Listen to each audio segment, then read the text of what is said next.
All righty, good afternoon, everybody. Thank you for joining us. Today, we're going to talk about the mission of community colleges.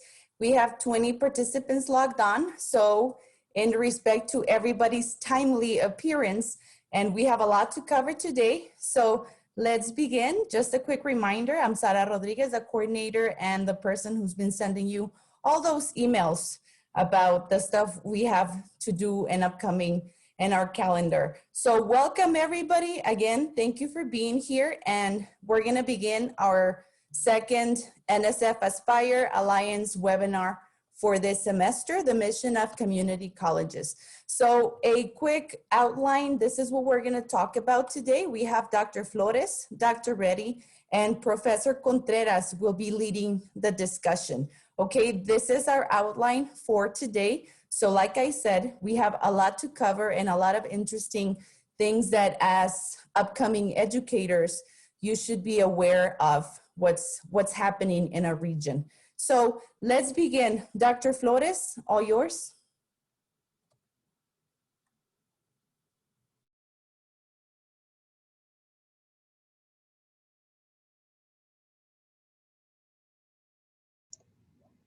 Okay, now can you hear me? Yes. Okay. Good afternoon, everybody. I am delighted that we have a good number of participants, and I thank all of the professors who also signed up today. For our presentation, we are going to have a very meaningful conversation about the mission of community colleges. Just to give you an introduction, community colleges, sometimes called junior colleges, that's a term that probably is a little bit passé in some parts of the United States, but not in others. They're primarily two-year institutions of tertiary, or what we call higher education. They offer a number of programs that include community college, community education, actual remedial courses. If somebody needs a GED, then the community college is the place to go. Equivalency diplomas, technical degrees, certificates, and a number of associate degrees that are two-year programs. And some community colleges are beginning to actually offer four-year degrees, or they're making a transition from a two-year institution to a four-year institution. And of course, after graduating from a community college, what we see, generally speaking, is that many of our students are then entering the workforce, or they may transfer to a university or a liberal arts college to complete a bachelor's degree. There's a number of things that students who are currently enrolled at community colleges can do once they complete their degrees, or even as they plan to transition to other institutions. So, Sara, you're the one in charge of moving the slides, right? So you're telling me to go ahead and move on to the next slide. So the next slide has to, right, so you should know that the topic of what is the purpose of a community college is a topic of continuous conversation in higher education. And there are a number of resources available to us.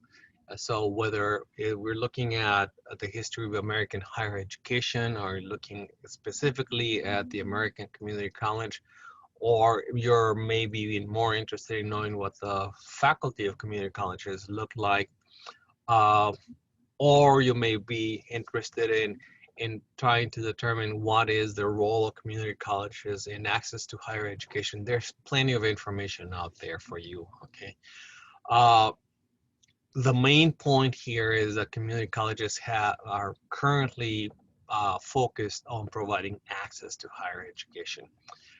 Now, the learning objectives for this webinar specifically is to present to you a comprehensive point of view of community colleges from multiple perspectives. We're looking at the socioeconomic impact that they have had, the community colleges have had considering their history, their demographics, and the current challenges that community colleges are facing. Go back one slide, please. Thank you. No, the next one. Thank you, Sarah. So the second point is to show how community colleges in the state of Texas are primarily focused on providing access to higher education through a number of models and initiatives. And the third point is to present current state trends and plans that involve community colleges as well as universities. So hopefully by the end of this webinar, you will have learned a little bit about these 3 points. Go ahead. Sarah, is this also mine? No, that's for Dr. Reddy. So Dr. Tom Reddy, who's a chemistry professor at Midland College, is our first guest speaker today, and he will give us a very interesting overview of the timeline and history of community colleges. Dr. Reddy? It's all yours.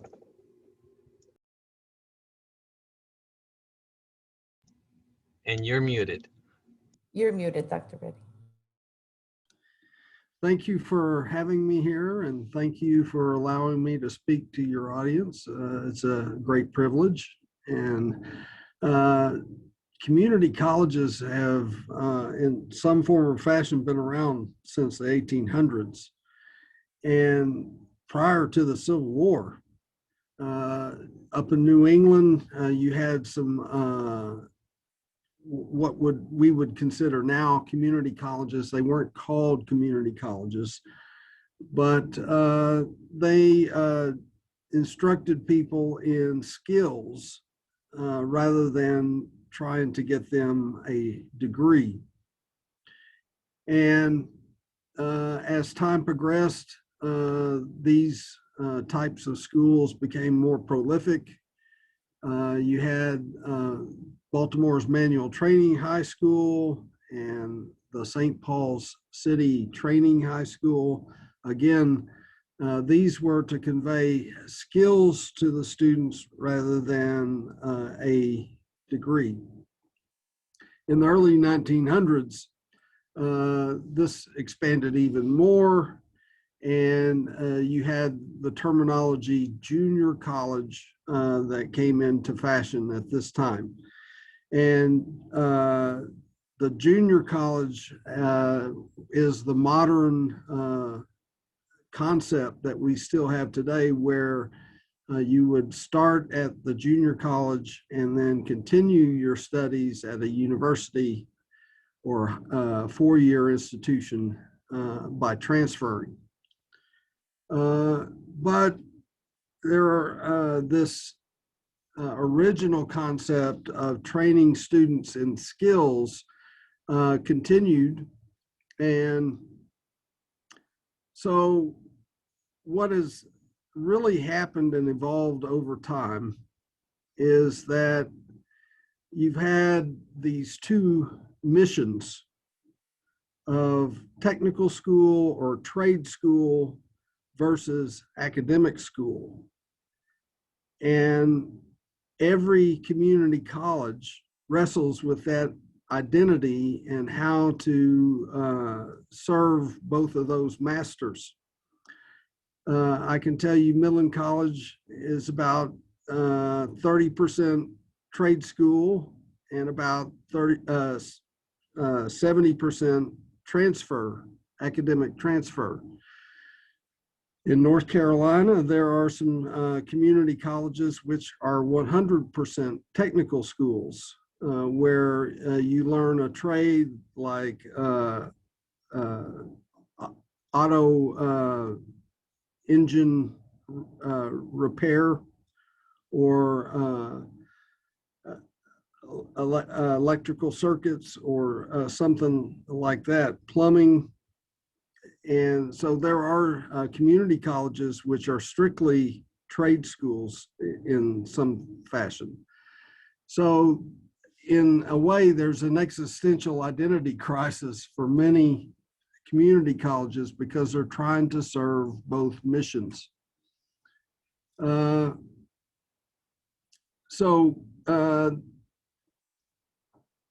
the community college really flourished because right after World War II and prior to World War II, people didn't travel.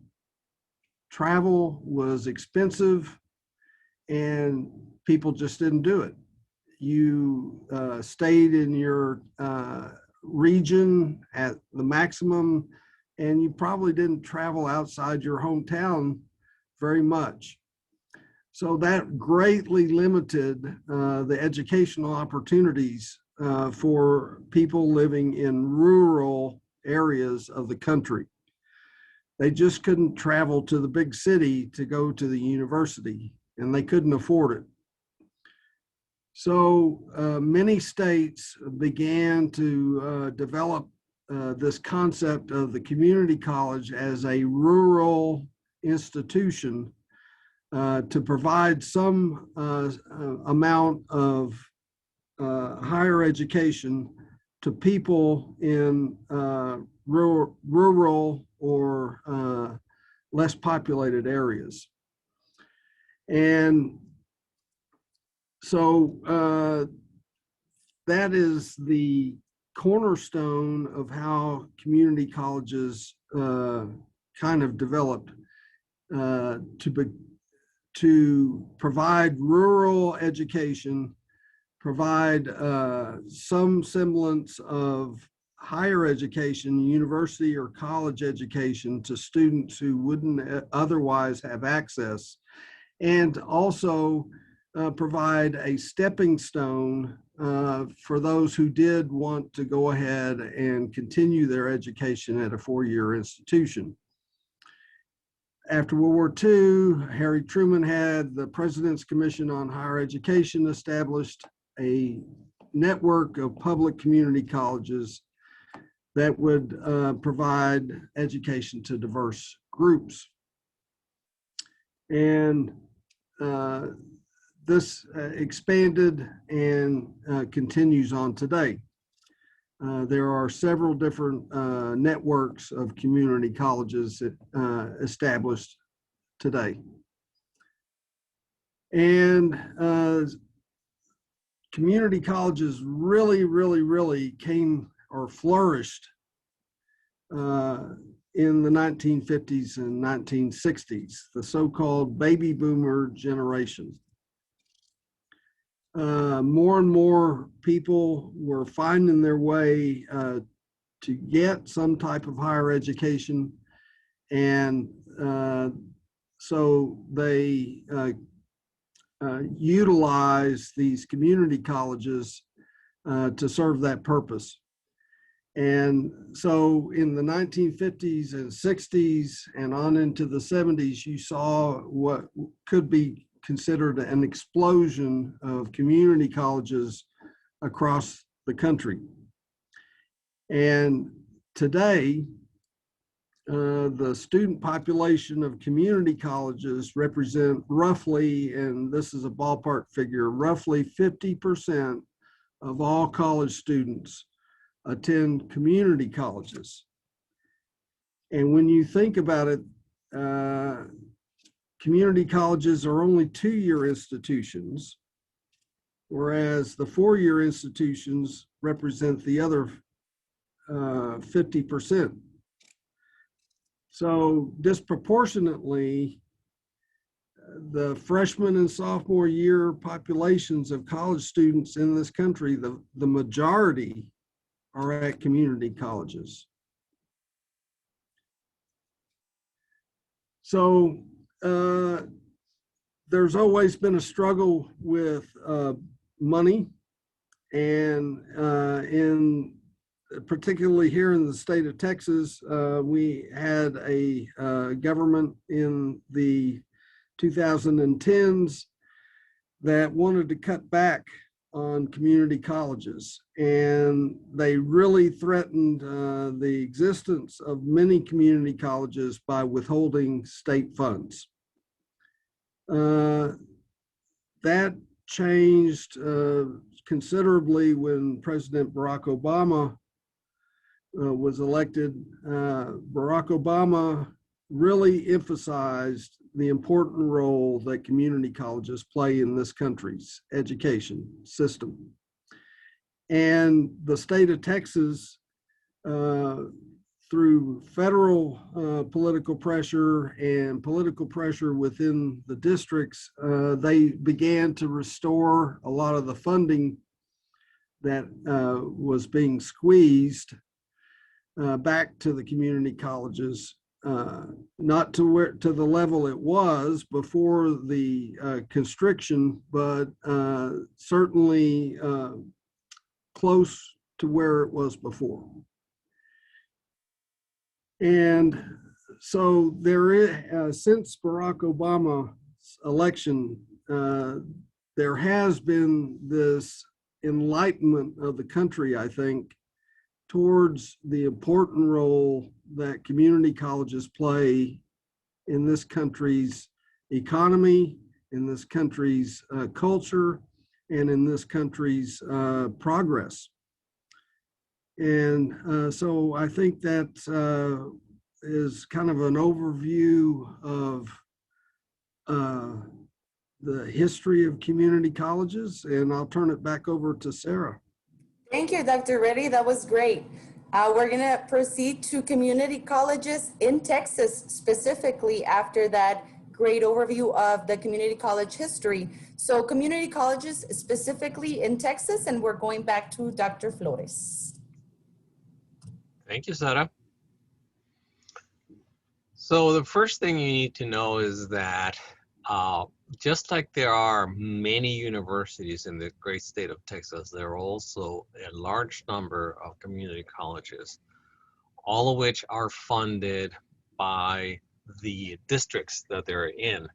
And so in Texas, there's an association of all the community colleges that was organized right around 1947, and that's right after World War II, and with the idea of trying to determine exactly, you know, what educational opportunities there would be in community colleges in the state of Texas.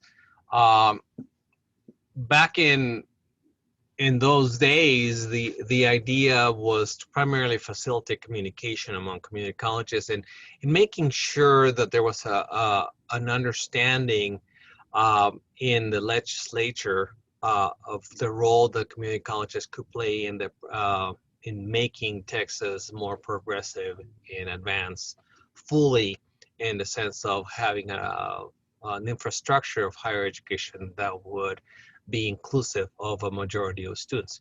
So back then, there was this association that really tried to work very hard on this particular goal.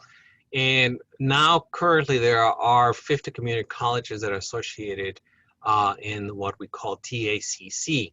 And the purpose of it is, of course, to build and maintain relationships with legislatures. So this is a little bit of a lobbying exercise. Dr. Reddy was alluding to the fact that whenever the state budget feels crunched, then higher education is one of the first areas in the state that tends to feel this lack of financial support.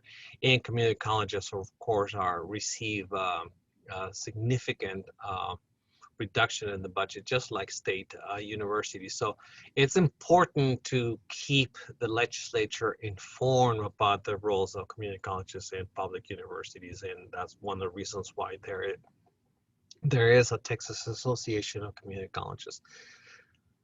Sarah, go ahead, next. So if you look at this map of Texas, it's not a map of blackouts. It's a bad joke. Sorry about that. It's a map of where the districts have specific taxes for community colleges, and you can see, for example, in far west Texas, in El Paso, there's one, and then there's districts in Odessa, and in Midland, and in San Antonio, in South Texas. So you can see that there's a significant number of districts that actually ask taxpayers to contribute so that there is a community college in the region. So, you know, without the taxpayer support, there wouldn't be community colleges. And it's really important to acknowledge that. Dr. Reddy, you were Oh, I was shaking your just going head. to say that we were talking about the constriction of state funds towards community colleges. In the 1970s, when Midland College was formed, Midland College received roughly ballpark 70% of its funding from the state of Texas. In the early 2000s, that had dwindled down to 10% of its funding. So that other 90% came from local taxpayers. Right.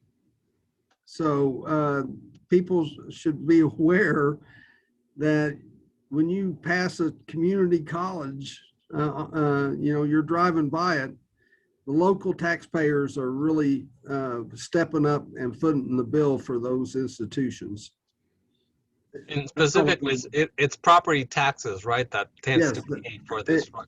So if you own a house, or if you're paying rent an apartment, some of that money is actually trickling back to the community colleges. So it's really important now.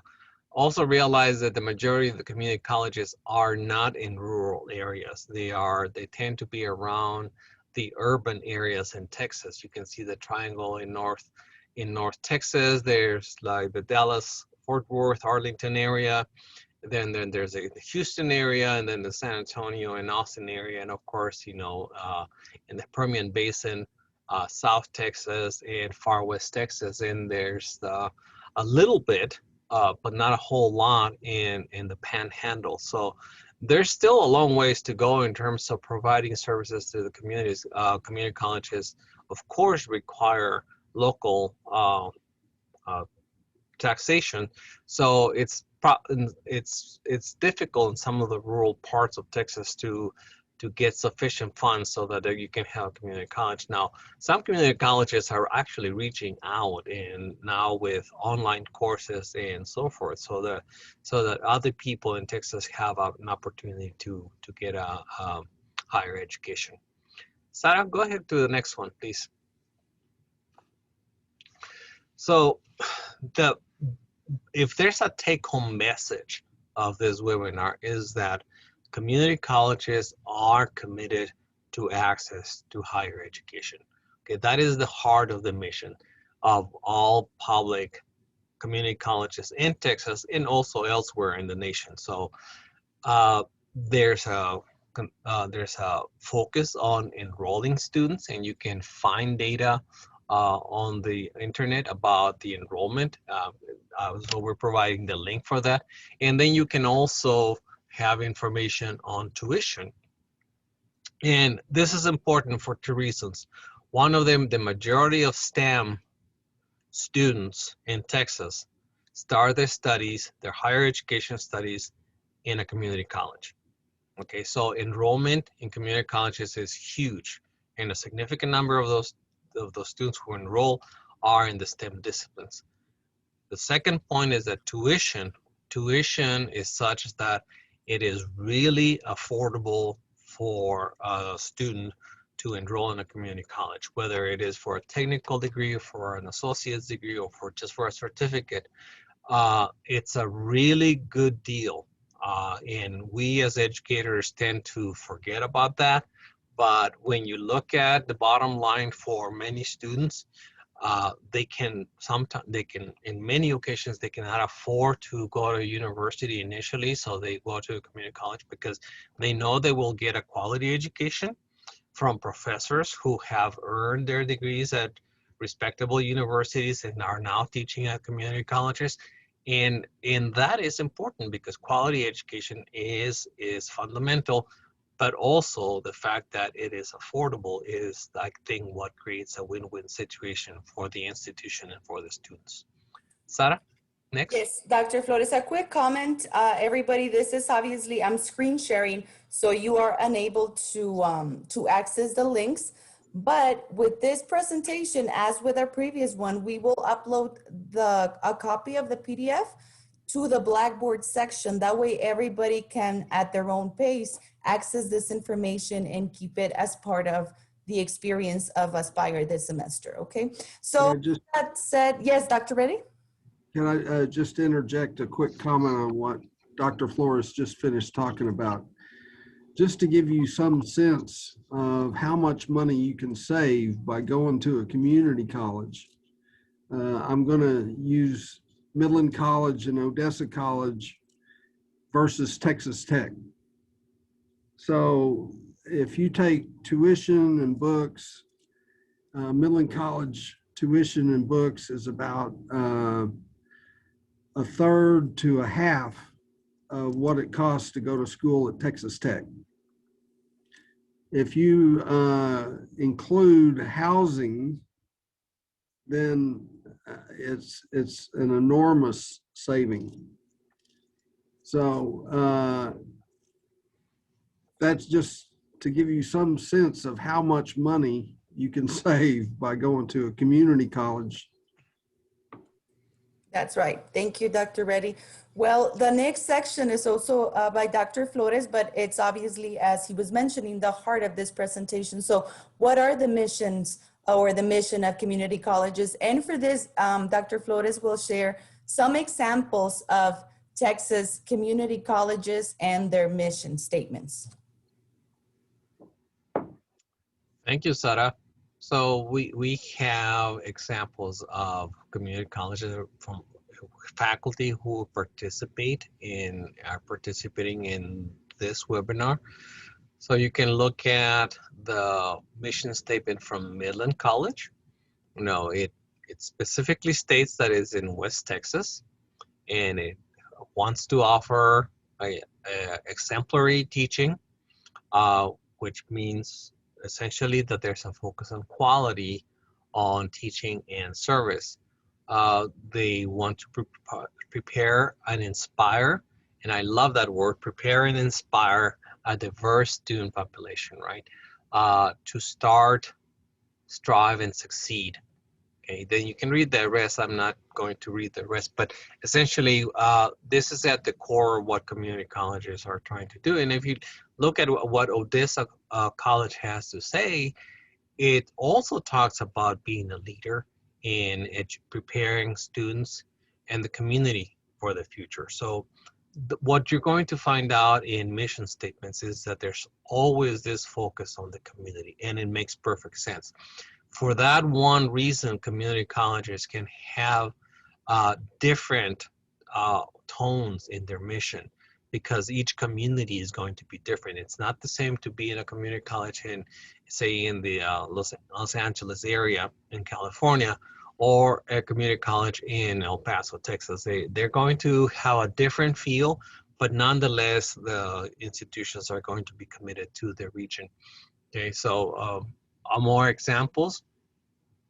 Some mission statements can be a little bit longer. Some of them can be more succinct. I think the mission of El Paso Community College is one of those brief ones. They focus on providing accessible, quality, and affordable education. Again, the big message here is affordability, access to higher education, as well as quality. Tyler Junior College uses different words, and words that resonate well with the Tyler, Texas region, and talk about championing student and community success. Again, providing caring, comprehensive experience through educational excellence. So one thing that I want to emphasize here, as I mentioned the last one, which is for Howard College, is it's about building communities through quality, innovation in education, and also lifelong learning, is the fact that this focus on quality is something that you as graduate fellows who are interested in teaching at a community college should pay particular attention.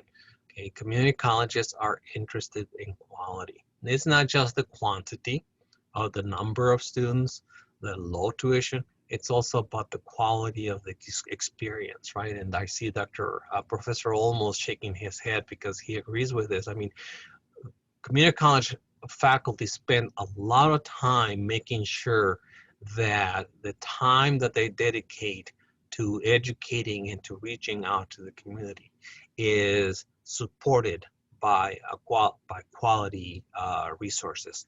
And it's important, again, to emphasize that, because sometimes, unfortunately, we hear that, perhaps, the reason why a student goes to a community college is that they want to just take a course that meets some sort of requirement for a college degree, but they're not interested in the quality, or they haven't thought about that. And what they find out actually is that they find instructors, educators that are really committed to their success. And then they come back and I have had a number of conversations with my students that come back and say, like, why can't you guys do the same thing?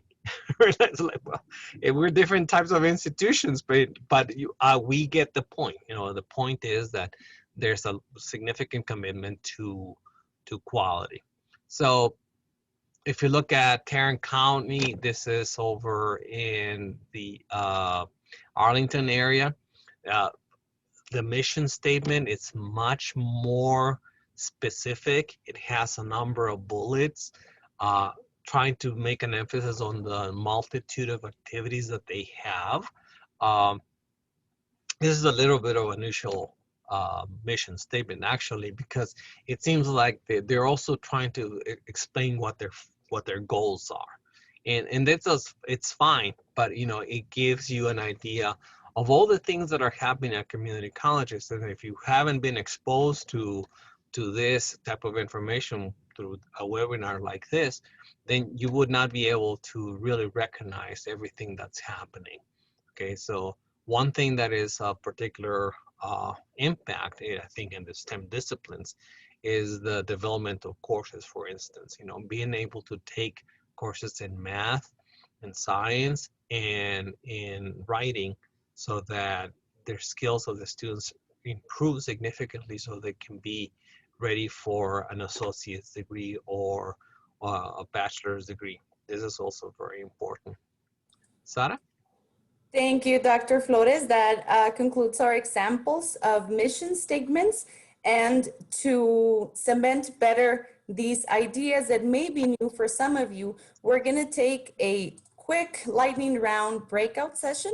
So you will be with at least one instructor and or mentor for 5 minutes to briefly discuss what are the common key elements in the mission of community colleges, after we saw the history, the timeline, the overview, and of course the example mission statement. So I will see everybody in 5 minutes, and remember to turn on your camera because this is a small group. So to better interact, we will see you in a little bit, and I will let everybody know when we are a minute or 30 seconds away from closing. Okay, thanks everyone.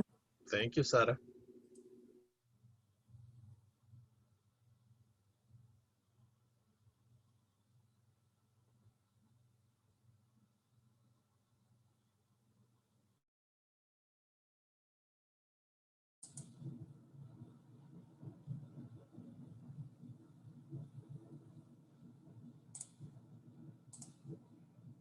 Everybody's back. And we're back, yes. And we're back. Well, that's nice to see faces. Hi, everybody.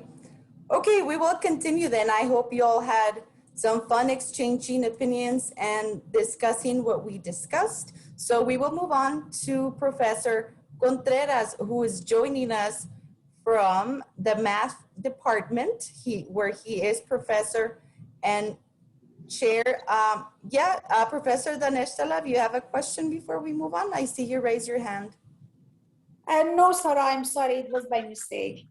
Thank you. That's great. Good to hear you anyway. So Tim Contreras, who is also our LSAMP rep over at Odessa and chairman of the math department, will be talking to us about student pathways and some of the options that our students have to their success. So it's all yours, Professor Contreras.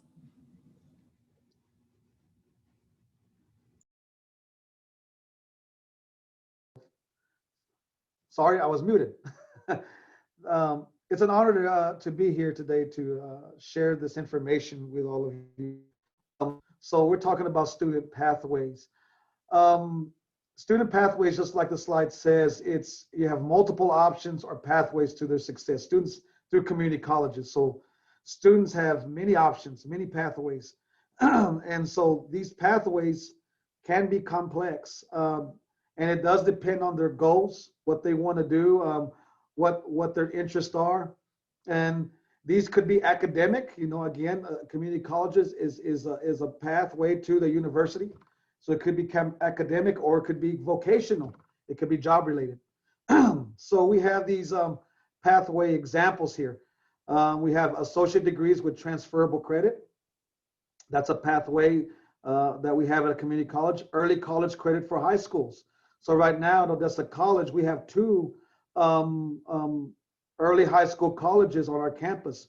One is non-STEM, the other is STEM. And so they can receive early college credit. Of course, we also serve other ISDs around us like Pecos, of course, Odessa High School, Pecos, Seminole, and various others, Monahans.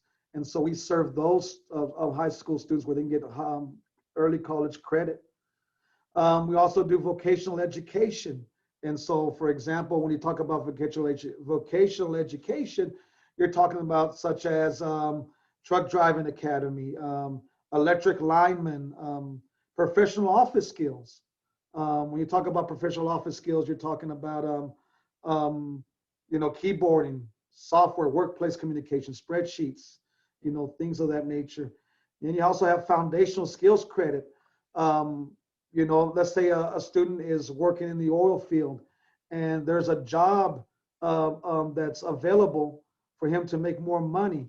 And so he might want to come back and learn some foundational credit skills like mathematics and English. For example, I ran into a young man who was who was working for, I believe it was Halliburton at the time. There was an opportunity for him to move up and know how to calculate how much cement to pour into this hole. In other words, to cover the hole that they drilled, and he'll make a lot of money, but he needs to learn the math skills to determine how much volume it is to fill up that hole. So he came to Odessa College to learn trigonometry, to just take a pre-calculus class, just to learn that mathematical skill. So you'll have some students that do that as well. So student pathway examples. So you have, a particular example would be a student starts in a high school. And once they get out of high school, they either go into the workforce directly or they go into the military. That's why you see the GI Bill in workforce. Or some go straight into the community colleges from high school, right? And so, if you do that, let's say, for example, if they go to vocational, that means in some vocational programs, you have to be certified. So like for a truck driver, they have to be certified.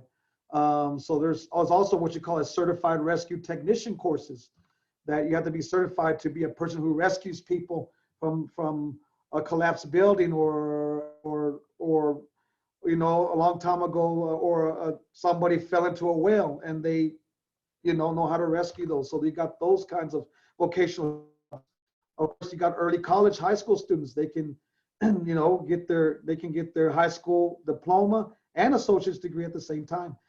You also have what you call literacy and foundational pathways. You got associate's degree. So if you get associate's, you go to a community college, you can go get your associate's degree, and then transfer to a bachelor's, to a four-year university to get your bachelor's. We also have right now, and on some community colleges, you can get bachelor's degrees at the community college. Okay, so you have those as well. I guess we're going fast here. And so, for example, you have ExxonMobil. Like at Odessa College, we have 4 or 3 bachelor degrees. ExxonMobil, a bachelor's degree of leadership and management, entrepreneurial. You have automation bachelor's degree programs here, and even some management degree bachelor degrees here at the community college. So you have that. You also have continuing education. for some people who are already in the workforce and they just want to come and continue their education, you know, get an HVAC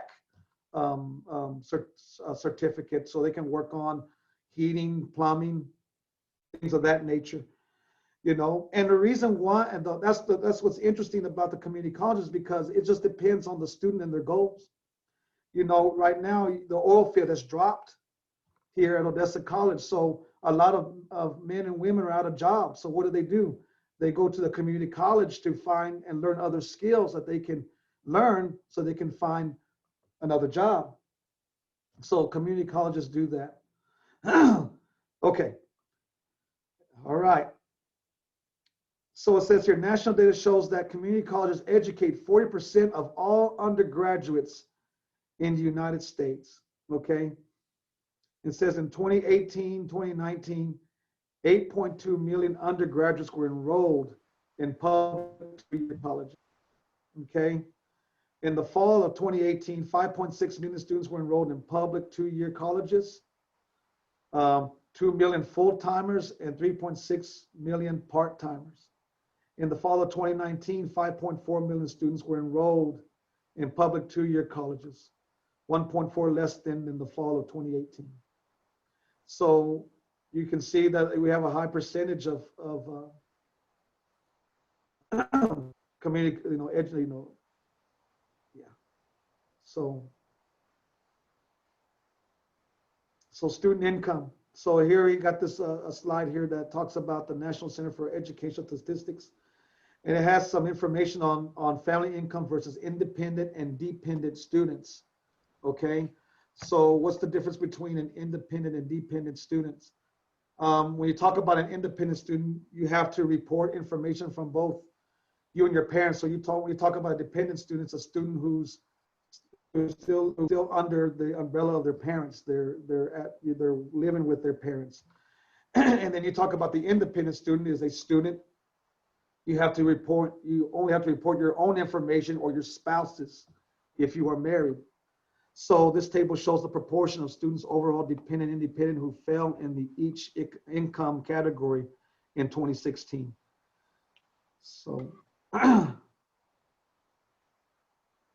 so then we have college credit statistics. So 4.8% of first-time college community college students in the fall of 2013 earned a credential from a 2 or 4 year institution within 6 years. 45% of full-time students and 32% of part-time students who started a community college in 2013 earned a credential within 6 years. And about 16.7% of students who started at community colleges in 2013 completed a degree at a 4-year institution within 6 years. That's not a very high percentage, but as you can see at the bottom Sorry, my here, keyboard is a little bit crazy. Sorry, Professor Contreras. I keep changing. I understand. The 6-year degree completion rate for community colleges who started in fall 2013, as you can see, the percentage is 49.8% Asian, 49.2% white, 37.1% Hispanic, 38.8% Black.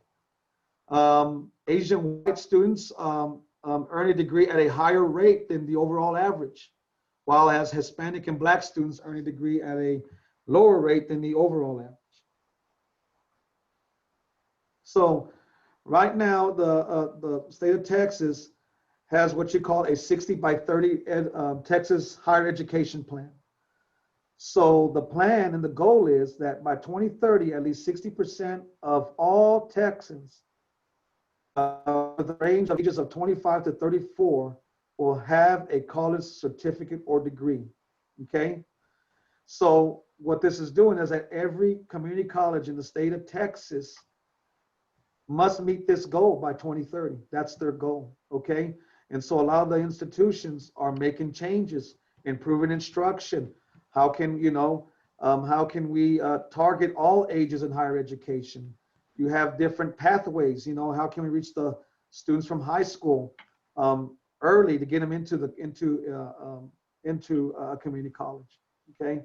So Hispanics along with African Americans have traditionally been underrepresented in higher education institutions, thus being critical to success of the 60 by 30 Texas plan, okay? And so that's one of the, and so if you go look at the, it says the completion goal at a glance measures the number of credentials Texas institutions of higher education produce each year. It targets students of all ages in higher education. It identifies the number of credentials needed to reach the goal by ethnicity, gender, economic disadvantage. In other words, we're trying to close the gaps. You know, it should be equal education for all. Everyone should have be able to be successful and be able to get an education, okay, at a four-year university. All right, and community college is the entry point or the gateway to that opportunity. So that's the plan. As you can see, here's some numbers here of the 60 by 30 Texas higher education plan. So figure 1 has 2 charts here, talks about race, ethnicity distribution of the projected Texas population of ages 25 to 34. I apologize for just reading the slides to you like this, okay? So right now at 2015, it was 43% Hispanic population in the state of Texas, 39% white, other 6%, African American 12%. By 2030, there is a prediction that there will be 52% of Hispanic population, 29% white, African American 11%, and 8% of other. Okay, and so now what you have the economic status is a major factor for completion. Okay, so you have those numbers there. Red speaks for not economically disadvantaged, and blue economically disadvantaged. So it says, so if you look at these numbers, if you start with the graduation from high school, it says that 39% of the non-economic status is not economically disadvantaged students, and 60% of the economically disadvantaged students graduate from high school. And as you can see, the numbers drop, and when they roll in higher education, and then they keep dropping as they receive a higher education degree or certificate. So there's a lot of improvement that needs to take place moving forward, and that's why Texas has this plan, and it's actually, you know, it's actually giving community colleges opportunity to get better and to serve our community, our students that are coming from our communities. So the higher education payoff, as you can see, the different educational payoffs that you have according to degree and according to diploma. Okay, so if you look at a bachelor's degree, it says lifetime earnings for those with a bachelor's degree are almost double the lifetime earnings for those with a high school diploma. Look at the earnings for a high school diploma. It's one. Yeah, just like it says, it's triple. See, if you compare the high school diploma earnings versus the bachelor's degree diploma earnings. But as you notice, we just don't want to stop there at the bachelor's degree. We want to move the students forward. So at community colleges, we're not just talking about bachelor's degree. We want to move them forward up to a master's degree, doctorate degree, professional degree, because the more they move up, okay, the better earnings they will have, because their life is going to improve. They're becoming educated, and so the more opportunities open up, the higher they go, right? And so again, community college is the gateway for that, for those students who want to start over, who want to say, man, I want to do better for my life. The community college serves plethora of different students, and it's, again, that's why the pathways are so different. Pathways that a community college provides for students is complex, depending on the goals and what they want and what they want to do for their lives as far as making an income. Thank you, Professor Contreras. That's great. So more information for you guys. And with this, I would like to return the microphone and the camera to Dr. Flores for a few concluding remarks, thanking, of course, our guest speakers today who kept great time. Sorry for my keyboard mishaps. So Dr. Flores. Thank you, Sarah, and Yes. thank you for hosting this event. You always do such a wonderful job, and Thank you. you deserve a special recognition for putting all of this together. I know that I don't pay you enough to do this. I wish I Oh, could don't. pay you more, but You I'll have buy you coffee. witnesses. You have witnesses listening to that. It's okay. Go So ahead. I also want to thank Professor Contreras and Professor Reddy for participating in this event. Their input is truly valuable. They are professors, distinguished professors at community colleges here in Texas, and what they have to say, speaks volumes to their commitment to their respective institutions and their communities. So what I wanted to conclude with is by recapturing some of the basic ideas. The concept of the community college, and I've been digging into the literature, trying to have a better understanding of where it comes. It's really, as it says here, it's truly an American invention. It's an invention that was needed at a time when segregation in higher education was at a climax.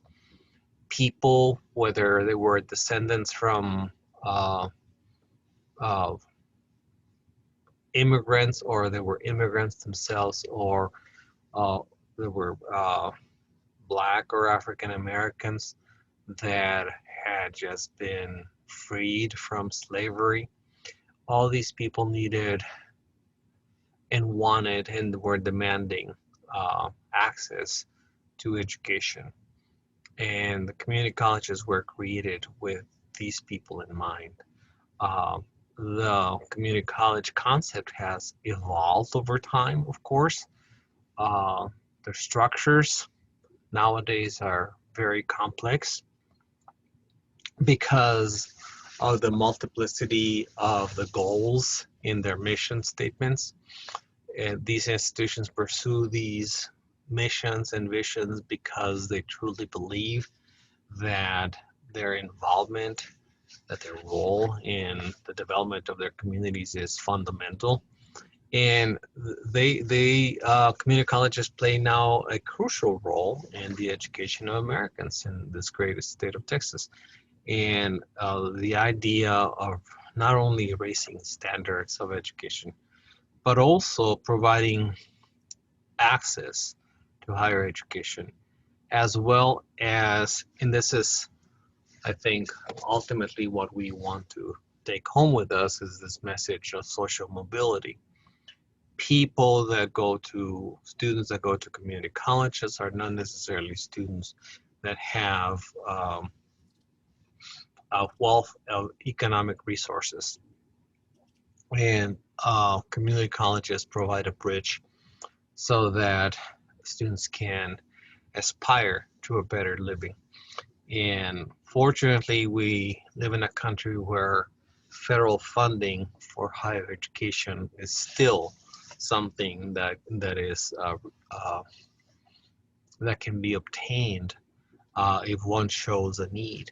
So community colleges and universities are working together to make sure that a good number of our citizens have an opportunity to move upwards from a socioeconomic perspective. So it's truly amazing what we're able to do as we collaborate with community colleges, as we look at what community colleges are able to do. And I want to make sure that that you understand that ultimately, I think higher education plays a crucial role in social mobility.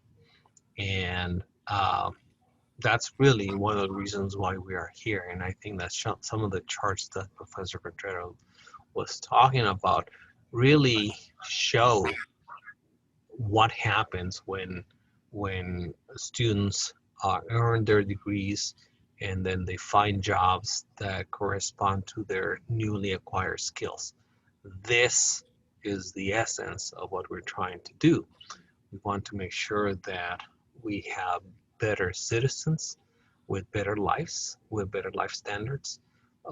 And we applaud, really, I applaud the efforts of community colleges, which is why I'm so committed to this project, making sure that you, the Aspire Fellows, have an opportunity to explore this corner of higher education, which is so important to all of us. And that's all I have to say about that. And take it back, Sara, so that we can Yes, conclude we this. did. Great time. Thank you, everybody. Again, thank you, Dr. Reddy, Professor Contreras, Dr. Flores, for being our speakers this afternoon. Thank you to the mentors who attended and are always welcome to join these professional development webinars and sessions.